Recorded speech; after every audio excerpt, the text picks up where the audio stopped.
नाज़रीन आदाब, मुंसिफ टीवी में आपका इस्तकबाल है। आप देख रहे हैं आंध्रा तेलंगाना न्यूज़। शुरुआत करेंगे हेडलाइंस के साथ। एनसीपी एसपी के सरबराह शरद पवार की रिहाइशगाह पर मुनक्किद हुई एक तकरीब। वज़ीर आला रेवंत रेड्डी, राहुल गांधी, प्रियंका गांधी और दीगर ने की शिरकत।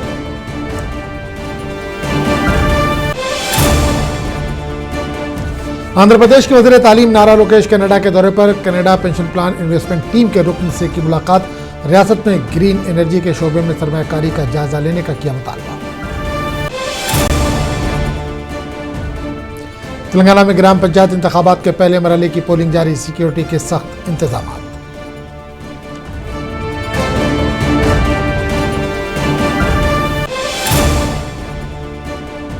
हैदराबाद मलकपेट के प्रोफेसर्स कॉलोनी में पेश आई चोरी की वारदात। चोरों ने नकद रकम और दीगर अशिया को कर लिया चोरी।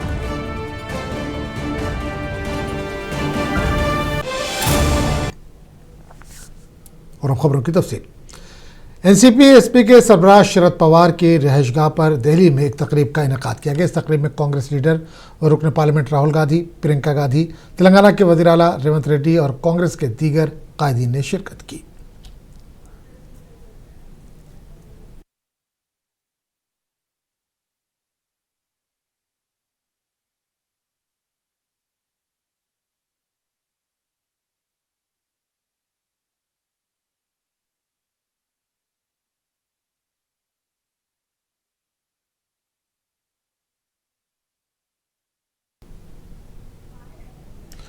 आंध्र प्रदेश के वज़ीर तालीम नारा लोकेश कनाडा के दौरे पर। इस मौके पर लोकेश ने Canada pension plan investment board global public affair team के रुकन टिम डाउनिंग से मुलाकात की। इस मौके पर इन्होंने आंध्र प्रदेश में सरमायाकारी के मौके पर वाकिफ करवाया। रियासत में CPPIB के जरिए ग्रीन एनर्जी के शोबे में सरमायाकारी का जायजा लेने की मांग की।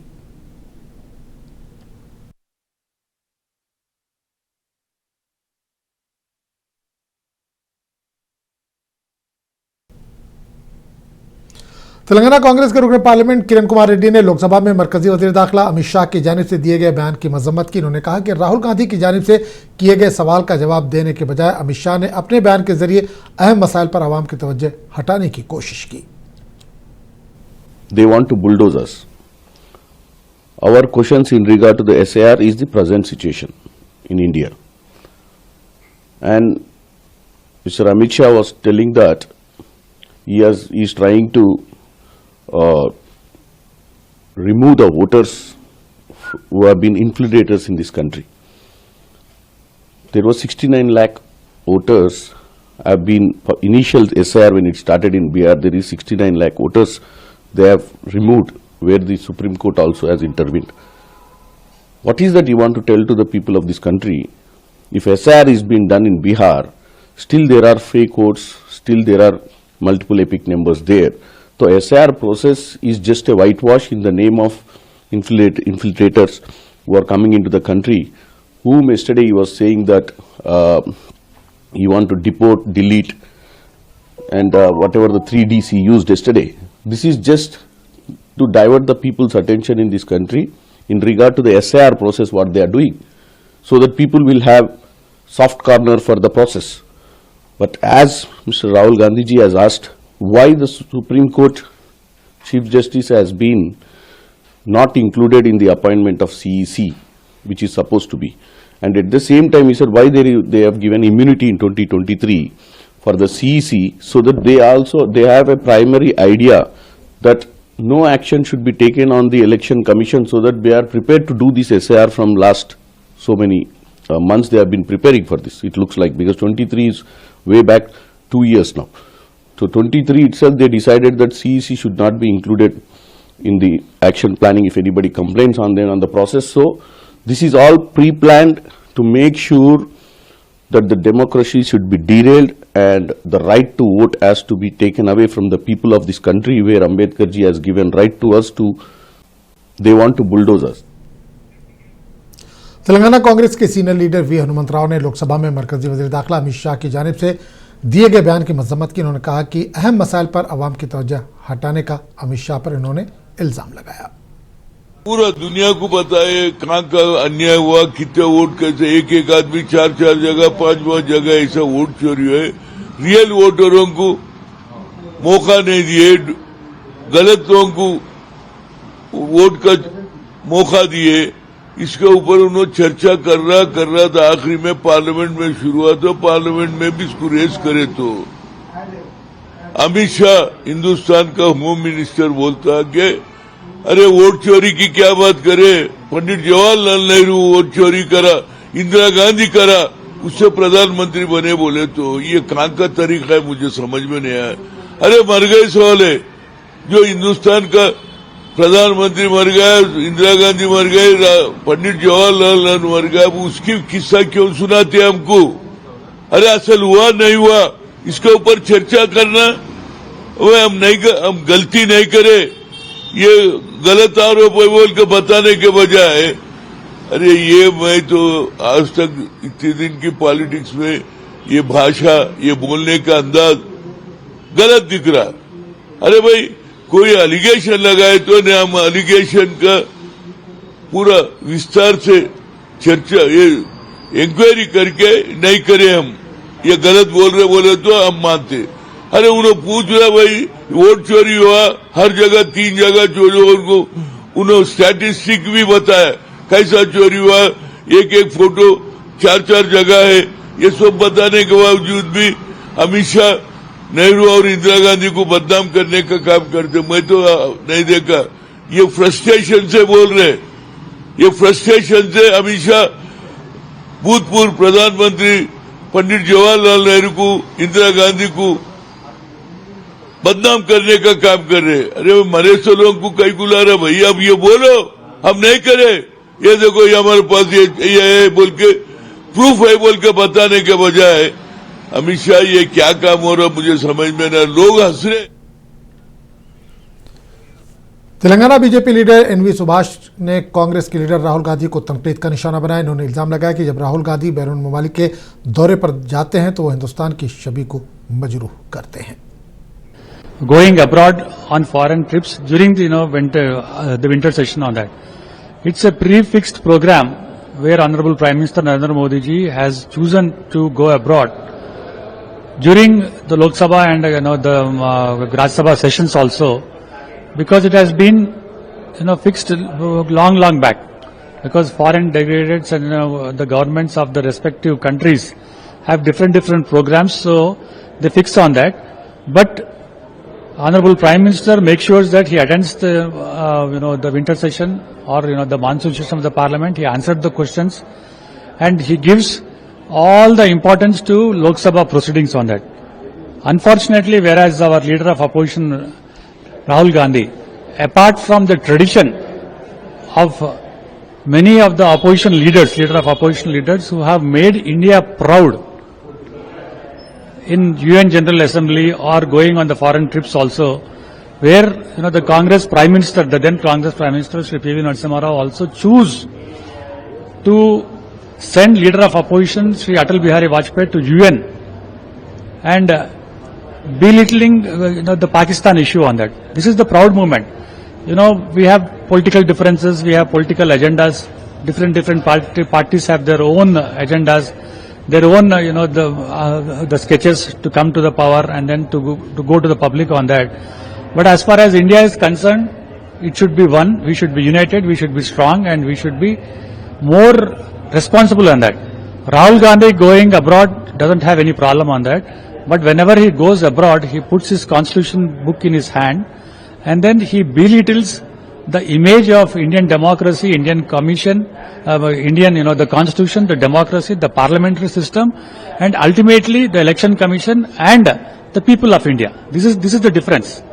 So the Rajya Sabha MP who has been saying about Rahul Gandhi going abroad, we don't have any objection, but making such kind of a false narratives and making the image of India so low that people are not ready to invest in India. This is the sad part on that. So we demand the Lok Sabha, leader of opposition, Mr. Rahul Gandhi, to be responsible leader of opposition and make India proud whenever you visit abroad.